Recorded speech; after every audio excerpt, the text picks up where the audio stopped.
Selamat datang kembali di channel Teman Tidur Kamu, bersama saya Moksa, tempat di mana setiap kisah sejarah berubah menjadi cerita menakjubkan, dan setiap nama dalam prasasti kembali bernafas dalam ingatan kita. Hari ini, kita akan melangkah lebih jauh dari masa prasejarah. Kita akan menapaki zaman ketika manusia Nusantara mulai mengenal keyakinan baru, membangun kerajaan-kerajaan agung, dan menuliskan jejaknya di atas batu, logam, dan lontar, agar tak hilang dimakan waktu. Inilah masa ketika suara genta kuil terdengar di lembah-lembah, ketika sungai mengalir membawa kisah perdagangan, dan ketika kebijaksanaan dari India berlayar jauh hingga ke perairan Nusantara. Kita akan menyusuri kejayaan Tarumanegara di barat, kejernihan peradaban Sriwijaya di selatan, hingga kemegahan Mataram kuno di jantung Jawa, di mana doa, seni, dan kekuasaan berpadu menjadi satu cerita besar. Kisah lahirnya peradaban Hindu-Buddha di Indonesia. Sebelum kita mulai, terima kasih sudah mengklik video ini. Siapkan dirimu, dan biarkan suara sejarah hari ini membawamu melintasi waktu, menuju masa ketika para raja, brahmana, dan pujangga membangun fondasi kebudayaan yang masih hidup sampai hari ini. Berikut sejarah lengkapnya.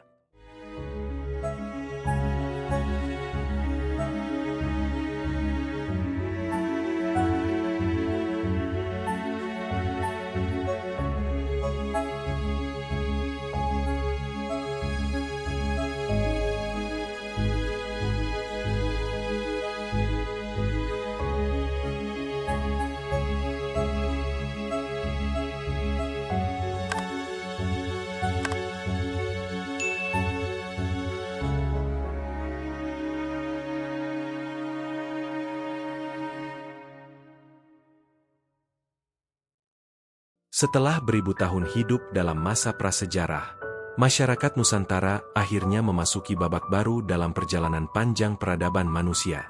Sebuah masa ketika angin laut membawa lebih dari sekadar rempah dan sutra, tetapi juga pengetahuan, keyakinan, dan kebijaksanaan dari negeri-negeri jauh. Hubungan dagang antara wilayah Nusantara dengan India, Tiongkok, dan Timur Tengah perlahan mengubah wajah budaya di kepulauan ini. Para pedagang bukan hanya datang membawa barang, tetapi juga kisah tentang dewa-dewa, tentang surga dan reinkarnasi, tentang jalan menuju pembebasan diri. Dari sinilah, ajaran Hindu dan Buddha mulai tumbuh dan berkembang di Nusantara. Agama Hindu diperkirakan masuk sekitar awal Tarikh Masehi, melalui jalur perdagangan dan kebudayaan yang ramai di pesisir. Ajaran yang paling banyak berkembang disebut Wai Awa, sebuah kepercayaan yang memuja Dewa Wisnu sebagai dewa utama, sang pelindung dan pemelihara alam semesta. Jejaknya bisa kita temukan di berbagai tempat, di situs kota Kapur di Bangka, di Cibuaya dan Karawang di Jawa Barat, serta di Kutai, Kalimantan Timur, salah satu kerajaan Hindu tertua di Indonesia yang berkembang sekitar abad ke-5 hingga ke-7 Masehi. Sementara itu, ajaran Buddha juga mulai bersemi di bumi Nusantara. Diperkirakan agama ini masuk pada abad ke-5, disebarkan oleh para dharmaduta, utusan suci yang mengemban tugas menyebarkan ajaran Sang Buddha ke berbagai penjuru dunia. Menariknya, penyebaran agama Buddha di Indonesia tidak hanya dilakukan oleh pendeta dari India, tetapi juga oleh putra-putri Nusantara sendiri. Mereka yang pernah belajar ke tanah suci di India, kemudian kembali untuk membagikan ajaran pencerahan kepada bangsanya. Beberapa situs penting menjadi saksi bisu penyebaran ajaran ini: Batu Jaya di Karawang, Bukit Siguntang di Sumatera Selatan, dan Batu Pait di Kalimantan Barat. Semuanya menunjukkan bahwa pada abad ke-6 hingga ke-7, ajaran Buddha telah berakar kuat di berbagai pulau besar Nusantara. Bukti paling tua pengaruh Buddha India di Indonesia bahkan ditemukan di Sempaga, Sulawesi Selatan, berupa arca Buddha dari perunggu yang diperkirakan berasal dari abad ke-4 Masehi. Sejak saat itu, dari abad ke-4 hingga abad ke-16, berdirilah berbagai kerajaan besar bercorak Hindu dan Buddha di seluruh penjuru kepulauan. Kutai, Tarumanegara, Sriwijaya, Mataram kuno, Kediri, Singhasari, hingga Majapahit. Masuknya kedua agama besar ini perlahan mengubah cara pandang masyarakat Nusantara. Kepercayaan lama, animisme dan dinamisme, tidak benar-benar hilang, namun berpadu dengan ajaran baru yang datang dari India. Dari sinilah lahir peradaban baru yang kaya akan nilai spiritual, melahirkan candi-candi megah, sastra kuno, dan sistem pemerintahan yang lebih teratur. Sebuah masa keemasan yang menjadi fondasi bagi kebudayaan Indonesia yang kita kenal hari ini.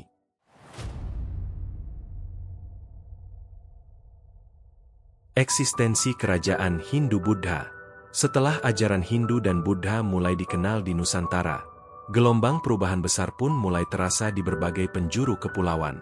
Masyarakat yang sebelumnya hidup dalam sistem desa dan suku, perlahan berkembang menjadi kerajaan-kerajaan yang lebih teratur, dengan raja, istana, dan sistem pemerintahan yang bercorak keagamaan. Agama Buddha sendiri diperkirakan mulai masuk ke Nusantara sekitar abad kedua Masehi. Hal ini dibuktikan dengan ditemukannya patung Buddha dari perunggu di daerah Jember dan Sulawesi Barat. Salah satu bukti tertua akan pengaruh ajaran Sang Buddha di kepulauan ini, catatan dari seorang pengelana Tiongkok bernama Eva Sien, yang mengunjungi wilayah ini pada awal abad kelima, juga menyinggung tentang adanya komunitas penganut Buddha di Kepulauan Selatan. Dari catatan sederhana itu, kita tahu, ajaran ini telah menyebar luas jauh sebelum lahirnya kerajaan-kerajaan besar Nusantara. Pada abad keempat, di Jawa Barat berdiri kerajaan bercorak Hindu-Buddha pertama, yakni Kerajaan Tarumanagara. Raja-raja Tarumanagara dikenal bijak dan religius, meninggalkan banyak prasasti yang ditulis dengan aksara Pallawa dan bahasa Sanskerta. Jejak kuat dari pengaruh India di tanah Jawa. Kerajaan ini kemudian diteruskan oleh Kerajaan Sunda, yang bertahan hingga abad ke-16 Masehi. Di sisi lain, di jantung Pulau Jawa juga berdiri kerajaan besar lain, yakni Mataram kuno, yang melahirkan peninggalan luar biasa seperti Candi Borobudur dan Candi Prambanan. Dua simbol abadi dari harmoni antara ajaran Hindu dan Buddha di Nusantara. Namun kejayaan Nusantara pada masa Hindu-Buddha tidak hanya berpusat di Jawa. Di Pulau Sumatera, berdirilah kerajaan maritim yang agung, yakni Kedatuan Sriwijaya. Kerajaan ini mulai berkembang pesat sejak abad ke-7 hingga abad ke-14. Seorang pendeta dan penjelajah asal Tiongkok bernama Ising mencatat pernah singgah di ibu kota Sriwijaya sekitar tahun 670 Masehi, tepatnya di daerah yang kini dikenal sebagai Palembang. Ia menggambarkan Sriwijaya sebagai pusat pembelajaran agama Buddha yang makmur dan berpengaruh besar di Asia Tenggara. Pada puncak kejayaannya, kekuasaan Sriwijaya bahkan meluas hingga ke Jawa Tengah dan Kamboja. Namun sejarah terus berputar. Menjelang abad ke-14, kejayaan Sriwijaya mulai meredup, dan muncul kekuatan baru dari timur, yakni Kerajaan Majapahit di Jawa Timur. Di bawah kepemimpinan Pati Gajah Mada antara tahun 1331 hingga 1364, Majapahit berhasil mempersatukan sebagian besar wilayah yang kini menjadi Indonesia, bahkan menaklukkan hampir seluruh semenanjung Melayu.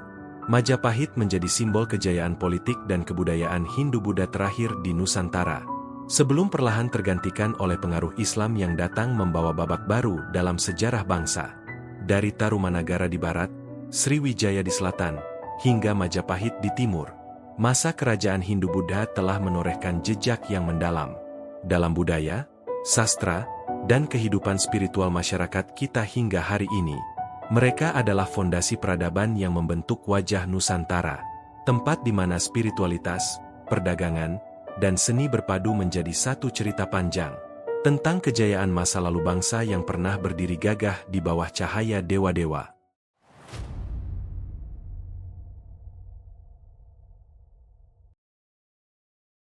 Warisan kebudayaan Hindu-Buddha di Nusantara. Warisan kebudayaan Hindu-Buddha di Nusantara bukan sekadar peninggalan masa lalu, tetapi adalah jejak keagungan yang membentuk jati diri bangsa hingga hari ini. Sebelum ajaran dan kebudayaan dari India datang, masyarakat prasejarah Nusantara sebenarnya sudah memiliki peradaban yang cukup maju, dengan sistem kepercayaan, kesenian, dan tradisi yang kuat. Namun ketika pengaruh Hindu dan Buddha masuk, semuanya perlahan berpadu, melahirkan kebudayaan baru yang begitu indah dan khas. Kebudayaan yang tidak sekadar meniru India, tetapi menyesuaikan diri dengan jiwa dan tanah Nusantara. Salah satu bentuk warisan paling berharga dari masa itu adalah karya sastra. Dua wiracarita agung dari India, Ramayana dan Mahabharata, dibawa dan disebarkan di berbagai kerajaan, menjadi sumber inspirasi bagi para pujangga besar Nusantara. Namun, dari pengaruh itulah lahir karya-karya asli anak bangsa, yang kemudian menjadi permata sastra klasik kita. Di masa kerajaan Panjalu, ada Empu Dharmaja yang menulis Smaradhahana. Dari Kadiri, muncul Empu Sedah dan Empu Panuluh, yang bersama-sama melahirkan karya legendaris Bharatayudha. Ada pula Empu Kanwa dengan Arjuna Wiwaha, Empu Triguna dengan Kresnayana, dan Empu Tanakung dengan Lubdaka. Sementara Empu Tantular mengukir abadi kata-kata bijak, Bhinneka Tunggal Ika, dalam karya Sutasoma. Dan Empu Prapanca menulis mahakarya monumental Negara Kertagama, yang menggambarkan kebesaran Majapahit dengan begitu megah. Karya-karya sastra ini tak hanya menjadi bacaan, tetapi juga membentuk akar dari seni pewayangan Indonesia, yang hingga kini masih hidup dan menjadi jendela ke masa silam. Tempat kita mengenal nilai-nilai keberanian, kebijaksanaan, dan kesetiaan. Namun pengaruh Hindu-Buddha tidak berhenti di ranah sastra. Dari India pula masyarakat Nusantara belajar tentang sistem pemerintahan dan politik. Masyarakat yang sebelumnya hidup dalam kelompok-kelompok kecil, mulai membentuk kekuasaan yang lebih besar di bawah seorang raja. Sebuah konsep tentang negara dan kerajaan lahir dari sini, menjadi fondasi bagi berdirinya kerajaan besar seperti Kutai, Tarumanegara, Sriwijaya, dan Majapahit. Selain itu, perkembangan seni rupa dan arsitektur juga mencapai puncaknya. Manusia masa lalu menciptakan arca-arca yang indah, terbuat dari batu, perunggu, bahkan emas. Setiap arca memiliki laksana, tanda-tanda khas yang menandai dewa yang diwakilinya, dengan sikap tubuh, atribut, dan wahana yang syarat makna spiritual. Dari sinilah lahir bentuk-bentuk arca Dewa Siwa, Wisnu, Brahma, hingga patung-patung Buddha yang memancarkan ketenangan abadi. Warisan-warisan ini bukan sekadar benda peninggalan. Mereka adalah simbol dari masa ketika spiritualitas dan seni berpadu sempurna. Saat manusia berusaha memahami makna hidup lewat karya dan keyakinan. Dan meski zaman telah berganti, jejak itu masih bisa kita lihat pada relief candi, kisah wayang, hingga bahasa dan adat yang masih kita kenal hari ini. Kebudayaan Hindu-Buddha bukan hanya bagian dari masa lalu, melainkan pondasi yang membantu membentuk wajah Nusantara. Sebuah peradaban yang lahir dari pertemuan dua dunia, Timur yang penuh tradisi, dan Barat yang datang membawa pengetahuan.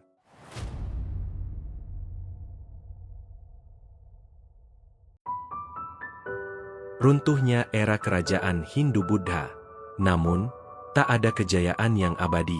Setiap kerajaan, sekuat apapun, suatu saat akan sampai pada senjanya. Begitu pula dengan kerajaan-kerajaan Hindu-Buddha di Nusantara. Sekitar abad ke-12 Masehi, angin perubahan mulai bertiup dari barat. Pedagang-pedagang dari Gujarat dan Arab datang membawa rempah, sutra, dan satu hal baru, ajaran Islam. Mula-mula, ajaran ini tumbuh di pelabuhan-pelabuhan kecil, tempat para saudagar berinteraksi dan bertukar cerita. Tapi lambat laun, kehangatan ajaran Islam menyebar jauh ke pedalaman, diterima oleh masyarakat yang selama berabad-abad hidup di bawah bayang-bayang candi dan istana batu. Dari sinilah muncul kerajaan-kerajaan baru yang berlandaskan Islam, seperti Samudra Pasai dan Aceh di Sumatera, serta Demak di Jawa. Kerajaan-kerajaan ini tumbuh cepat, bukan hanya karena kekuatan militernya, tapi juga karena perdagangan yang makmur dan ajaran yang mudah diterima oleh masyarakat pesisir. Sementara itu, kerajaan-kerajaan lama seperti Sriwijaya dan Majapahit perlahan mulai kehilangan pengaruhnya. Pelabuhan-pelabuhan mereka sepi, jalur dagang berpindah, dan kepercayaan masyarakat pun bergeser. Hingga akhirnya, kejayaan Hindu-Buddha di Nusantara benar-benar memasuki akhir kisahnya.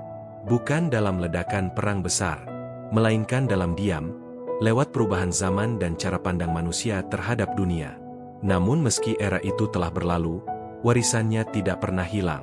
Candi-candi megah, sastra kuno, dan jejak budaya yang kita kenal hari ini Semuanya adalah gema dari masa ketika dewa-dewa Hindu dan Buddha pernah menjadi pusat kehidupan Nusantara.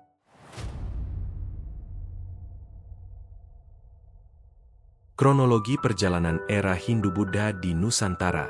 Inilah kronologi singkat perjalanan era Hindu-Buddha di Nusantara, sebuah masa panjang yang penuh warna, di mana kebudayaan, perdagangan, dan kepercayaan berpadu membentuk fondasi peradaban kita hari ini. Mari kita menelusuri waktu, perlahan, dari awal abad pertama Masehi. Di lembah kuno bernama Lembah Bujang, di tepi Sungai Batu, ditemukan peninggalan yang ditulis dengan aksara Pallava dari India. Inilah salah satu bukti pertama bahwa jauh sebelum Indonesia terbentuk, Nusantara sudah menjalin hubungan dengan dunia luar, khususnya dengan India. Memasuki abad kedua dan ketiga Masehi, perdagangan di Asia Tenggara mulai tumbuh pesat. Pedagang dari India, Tiongkok, hingga Timur Tengah berdatangan. Mereka membawa logam mulia, kain sutra, rempah, dan dupa wangi.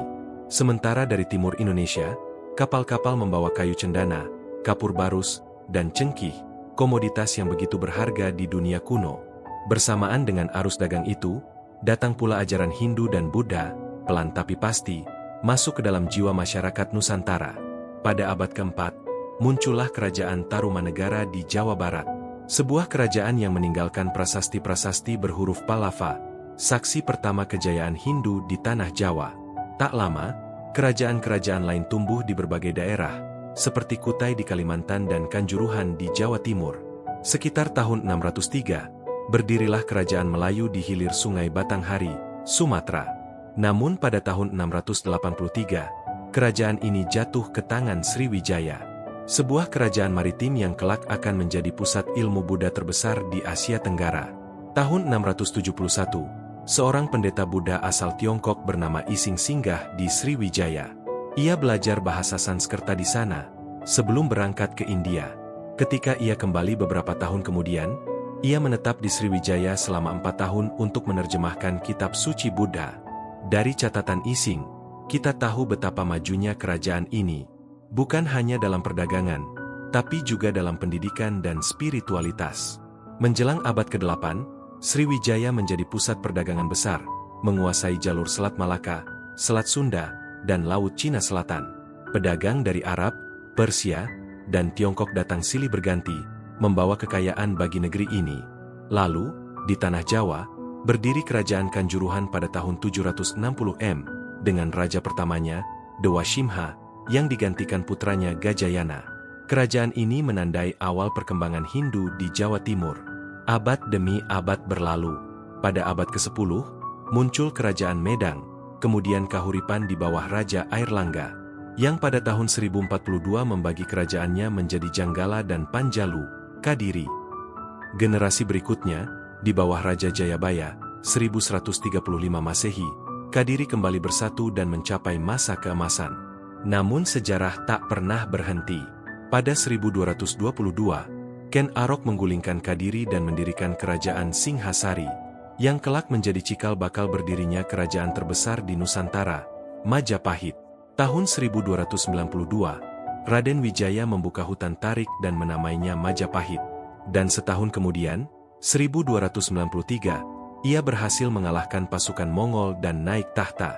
Sejak saat itu, Majapahit tumbuh menjadi kemaharajaan besar, mewarnai lembaran sejarah Nusantara dari Sumatera hingga Papua. Puncak kejayaannya terjadi pada masa Raja Hayam Wuruk, 1350 hingga 1389. Didampingi sang patih legendaris Gajah Mada, yang bersumpah untuk menyatukan seluruh Nusantara dalam Sumpah Palapa. Majapahit menjadi pusat budaya, sastra, dan seni yang luar biasa megah. Sebuah peradaban yang jejaknya masih terasa hingga kini. Namun seperti halnya kerajaan lain, Majapahit pun akhirnya meredup. Pada 1478, kekuatan baru dari pesisir utara Jawa, yaitu Kerajaan Demak, menaklukkan sisa-sisa Majapahit.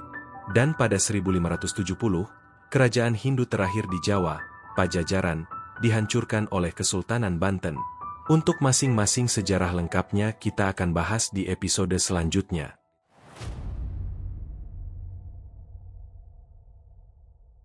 Kerajaan-kerajaan Hindu-Buddha di Nusantara.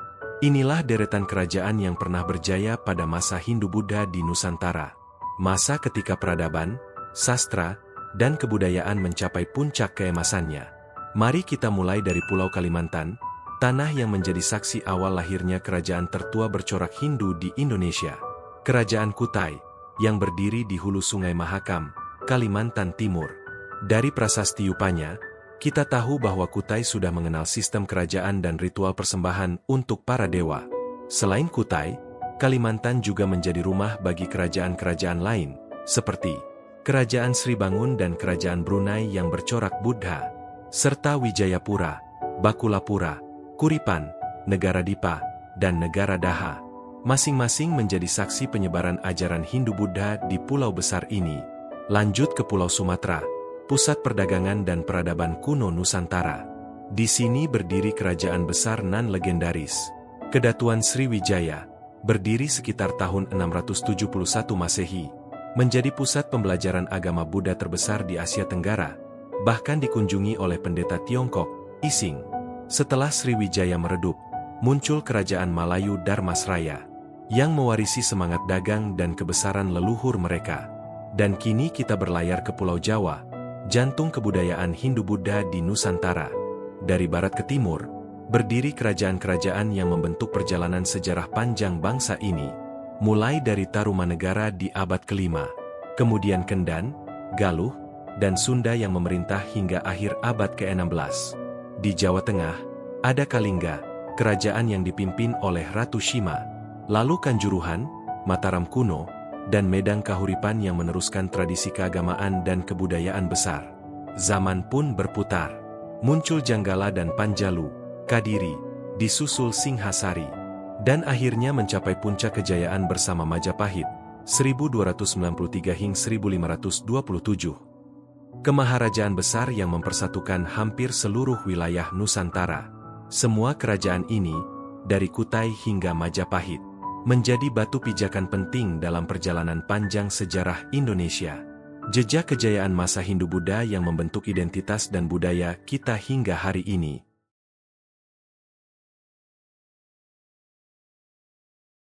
Dan begitulah sekelumit kisah tentang perjalanan panjang era Hindu-Buddha di Nusantara. Dari Lembah Bujang hingga Majapahit, dari Sungai Mahakam di Kutai hingga kejayaan Sriwijaya di Palembang. Dari prasasti batu di tepian sungai, hingga candi megah yang menjulang ke langit. Setiap kerajaan punya kisahnya sendiri, tentang raja-raja yang bijak, tentang peperangan dan perjanjian, tentang cinta, pengkhianatan, dan ambisi untuk menyatukan Nusantara. Semua kisah itu, bersama-sama, membentuk mozaik besar yang kini kita sebut, sejarah Indonesia. Namun, apa yang kita dengar hari ini baru permulaan. Masih banyak kisah yang menunggu untuk diceritakan. Tentang Kutai yang menjadi awal mula peradaban. Tentang Sriwijaya yang menguasai lautan dan ilmu pengetahuan. Tentang Tarumanegara dan prasasti-prasastinya. Hingga kejayaan Majapahit yang menorehkan nama Nusantara di puncak dunia. Semuanya akan kita telusuri satu persatu. Dalam episode-episode berikutnya. Dengan gaya yang ringan, penuh imajinasi. Namun tetap bersandar pada kisah sejarah yang sesungguhnya. Jadi, kalau kamu menikmati kisah ini, jangan lupa untuk tinggalkan pendapatmu di kolom komentar. Mungkin kamu punya tambahan cerita, atau fakta menarik yang belum disebutkan di sini. Klik like, bagikan ke temanmu yang juga suka sejarah. Dan tentu saja, subscribe agar kamu nggak ketinggalan cerita selanjutnya. Karena di episode berikutnya, kita akan mulai membuka satu persatu lembar sejarah dari kerajaan-kerajaan Hindu-Buddha di Nusantara, menyelami kisah para raja, misteri di balik prasasti, dan jejak-jejak kebesaran yang tertinggal dalam waktu. Sampai jumpa di episode berikutnya.